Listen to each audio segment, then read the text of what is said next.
እዚህ ገና በማለዳ በሺዎች በሚቆጠሩ የመኪና ጥሩምባዎችና በሰዎች ጩኸት መካከል ይነቃሉ። ከውጭ ያለው አየር በጭጋግ የተሸፈነ እንዳይመስሎ፣ ይህ በጭስ በአቧራና በመኪና ካርቦን የታፈነ አየር ነው። ፀሐይ በዚያ በተጨናነቀው የከተማዋ ሰማይ ላይ ብቅ ስትል በሚሊዮኖች የሚቆጠሩ የከተማዋ ነዋሪዎች ቀድመው ጉዟቸውን ጀምረዋል። ይህ ጉዟቸው ለስፖርት፣ ለጀብዱ ወይም ለሽርሽር አይደለም። ለመኖር፣ ለአፍታ ለመተንፈስና በሕይወት ለመቆየት የሚደረግ እልህ አስጨራሽ ትግል እንጂ። እንኳን ወደ ባንግላዴሽ ልብ ወደ ሆነችው ዳካ ከተማ በደህና መጡ። በአንድ ጥብብ ያለች ካሬ ኪሎ ሜትር ውስጥ ከ45,000 በላይ የሰው ልጆች ተፋፍገው የሚኖሩባት፣ በየቀኑ ጠዋት በሚሊዮን የሚቆጠሩ እግሮች ለአንድ ጋሻ መሬት የሚሻኮቱባት ከተማ። ይህች ከተማ በሕዝብ ብዛት እጅጉን የተጨናነቀችና የመተንፈሻ አየር የናፈቃት ናት። እንደ አውሮፓውያን አቆጣጠር በ2026 የተደረጉ የቅርብ ጊዜ መረጃዎች እንደሚያሳዩት በዚህ ከተማና በዙሪያዋ ባሉ አካባቢዎች ከ25 ሚሊዮን በላይ ሰዎች ይኖራሉ። ይህ ማለት የአንድ ሙሉ ሀገር ሕዝብ በአንዲት ከተማ ውስጥ ተጨምቆ ይኖራል ማለት ነው። እዚህ ከተማ ውስጥ ሕይወት አይቆምም፣ እረፍት የሚባል ነገርም የሚታሰብ አይደለም። እነዚህ ሁሉ በሚሊዮን የሚቆጠሩ ሰዎች በዚህች አየር በሌላትና መሬት በጠበባት ከተማ ውስጥ እንዴት ይኖራሉ? እንዴትስ ይተነፍሳሉ? ከዚህ ሁሉ ትርምስ በዓለም አስከፊ ከሚባለው የአየር ብክለትና የጤና ጠንቅ በስተጀርባ ግን አንድ የማይታመን እውነት አለ። እሱም የዚህ ሕዝብ የማይጠፋ ፈገግታና ተስፋ ነው። በዛሬው ዘጋቢ ፊልማችን በዳካ ጎዳናዎች ውስጥ ዘልቀን በመግባት የሰዎችን የዕለት ተዕለት የህልውና ትግል፣ የሚተነፍሱትን መርዛማ አየርና ይህንን ሁሉ መከራ አሸንፎ የሚኖረውን አስገራሚ የሰው ልጅ የመንፈስ ጥንካሬ እናያለን። ይህንን ቪዲዮ እስከ መጨረሻው ስትመለከቱ ስለ ሕይወትና ተስፋ ያላችሁ እይታ ሙሉ በሙሉ ይቀየራል። ለቻናላችን አዲስ የሆናችሁ ሰብስክራይብ እና የደወል ምልክቷን እንድትጫኑ በአክብሮት እንጋብዛለን።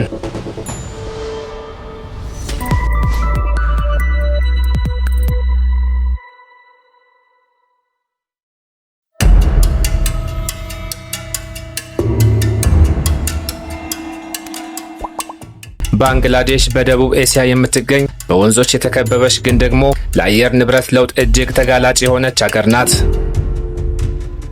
መዲናዋ ዳካ ደግሞ የዚህች ሀገር የኢኮኖሚ፣ የፖለቲካና የባህል ማዕከል ናት።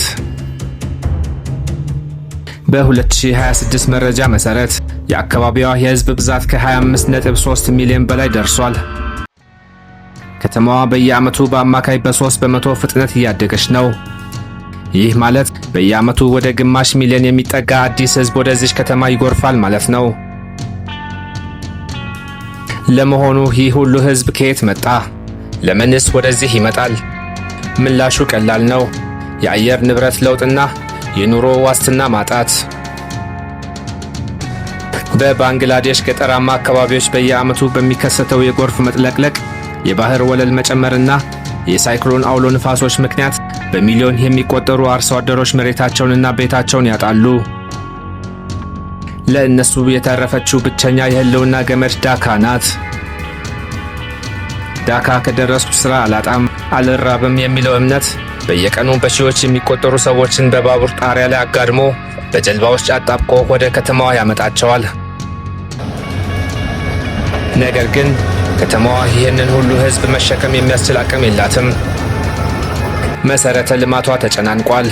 የመኖሪያ ቤት እጥረት የሰማይ ጥግ ደርሷል። ከከተማዋ ህዝብ ውስጥ ወደ 1/3 የሚጠጋው የሚኖረው ይፋዊ ባልሆኑ የድሆች መንደር ውስጥ ነው። እዚህ ቦታ ላይ ግላዊነት የሚባል ነገር የለም። አንድ መጸዳጃ ቤት ለ50 ሰው፣ አንዲት የውሃ ቧንቧ ለ100 ቤተሰብ የሚካፈሉባት አስገራሚ ዓለም ነው። ይህንን ትዕይንት ይመልከቱ። ይህ የፊልም ማስታወቂያ ወይም የፈጠራ ቪዲዮ አይደለም። ይህ በዳካ በየዕለቱ የሚመለከቱት እውነታ ነው። ሰዎች ወደ ሥራ ለመሄድ ወይም በበዓላት ወቅት ወደ ቤተሰቦቻቸው ለመጓዝ ሕይወታቸውን ለአደጋ አጋልጠው በባቡር ጣሪያ ላይ ይወጣሉ። እዚህ ከተማ ውስጥ ሰከንዶች እጅግ ከፍተኛ ዋጋ አላቸው። ካረፈድክ የዕለት ጉርስን ታጣለህ፣ ካቆምክ ትራባለህ። ከተማዋ በጭራሽ እንቅልፍ የሚባል ነገር አታውቅም። ዳካ ውስጥ መኖር ብቻ ሳይሆን መትረፍም በራሱ ትልቅ ጥበብ ነው። እዚህ የኢኮኖሚ ዋነኛ አንቀሳቃሽ ኃይል መደበኛ ያልሆኑ ትናንሽ ሥራዎች ናቸው። ከእነዚህ ውስጥ ደግሞ የዳካ የደም ስር የሆኑት ሪክሻዎች ቀዳሚውን ስፍራ ይይዛሉ። በዳካ ጎዳናዎች ላይ ከግማሽ ሚሊዮን በላይ ሪክሻዎች ይንቀሳቀሳሉ። ይህ ማለት ግማሽ ሚሊዮን አባወራዎች ሕይወታቸውን የሚመሩት በራሳቸው እግርና የጡንቻ ጉልበት ነው ማለት ነው። በሚሊዮን የሚቆጠሩ የዳካ ነዋሪዎች በተለይም ወጣት ሴቶች በባንግላዴሽ የኢኮኖሚ ምሰሶ በሆነው የጨርቃጨርቅና አልባሳት ኢንዱስትሪ ውስጥ ይሰራሉ። ባንግላዴሽ ከቻይና በመቀጠል በዓለም ሁለተኛዋ ትልቅ የልብስ ላኪ ሀገር ናት።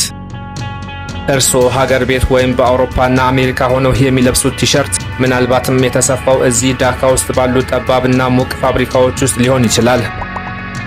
እነዚህ ሰራተኞች በቀን ጥቂት ዶላሮችን ለማግኘት ብቻ እስከ 14 ሰዓታት ድረስ ያለ እረፍት ይሰራሉ። የደመወዝ መጠኑ አነስተኛ ቢሆንም ይህ ሥራ ግን ለሚሊዮን ሴቶች የፋይናንስ ነፃነትንና ለቤተሰቦቻቸው መዳንን ሰጥቷል። በተጨማሪም በመንገድ ዳር የሚሸጡ የምግብ ነጋዴዎች፣ የጫማ ጠጋኞች፣ የቆሻሻ ለቃሚዎችና የቀን ሰራተኞች ሁሉም የየራሳቸው የህልውና ድራማ በየቀኑ ይተውናሉ።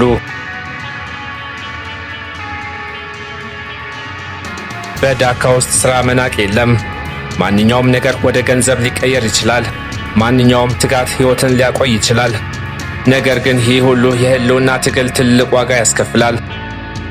የዳካ ነዋሪዎች በየቀኑ የሚከፍሉት ትልቁ ዋጋ የራሳቸው ጤናና ዕድሜ ነው።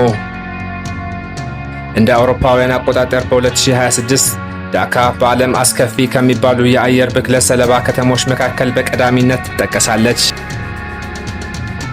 እዚህ ከተማ ውስጥ መተንፈስ ማለት ሲጋራ እንደ ማጨስ ይቆጠራል።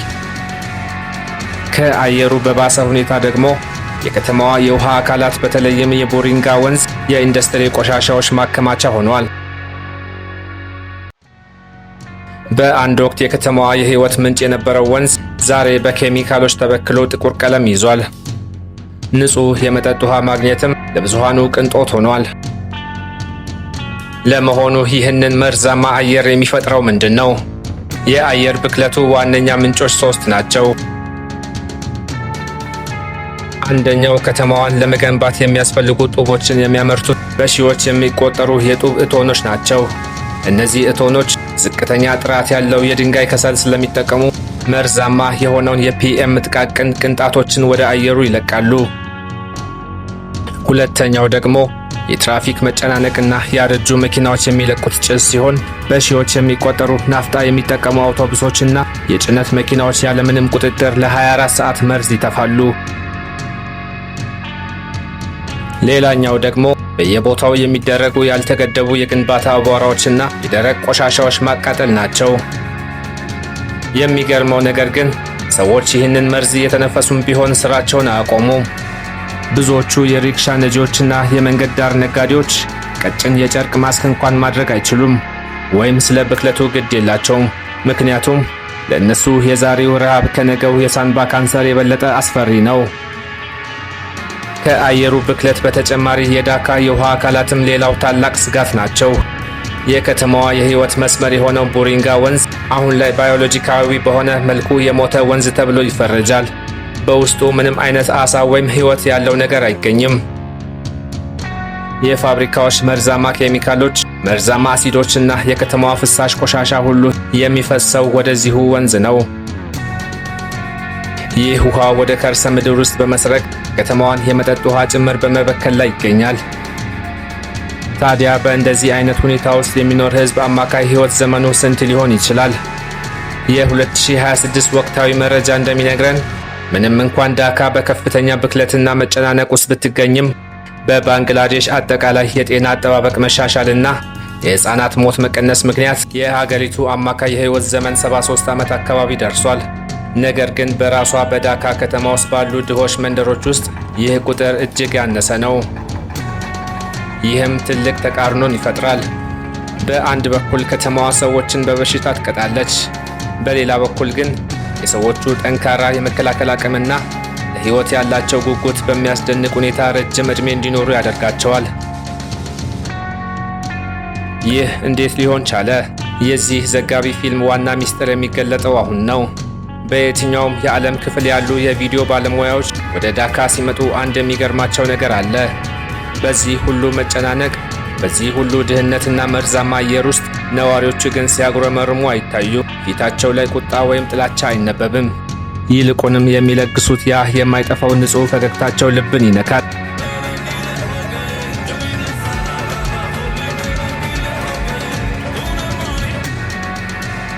ዳካ የዓለማችን ምስቅልቅል ከተማ ልትሆን ትችላለች፣ ግን ደግሞ የዓለማችን በጣም ደግና እንግዳ ተቀባይ ሕዝብ የሚኖርባት ስፍራ ናት። እዚህ ከተማ ውስጥ ማህበራዊ ትስስሩ እጅግ ጠንካራ ነው። ሰዎች ብቻቸውን አይደሉም። ጎረቤት ለጎረቤት ይረዳዳል። አንድ ሰው ከተራበ ሌላውን ያካፍለዋል።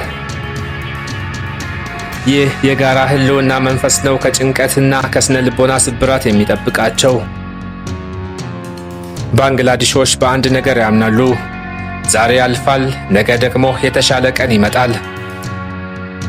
የሀገሪቱ የኢኮኖሚ እድገትም ይህንን ተስፋ ይደግፈዋል። ሀገሪቱ በቴክኖሎጂ፣ በዲጂታል ፋይናንስ እንደ ቢካሽ ያሉ መተግበሪያዎችና በመሰረተ ልማት እያደገች ትገኛለች።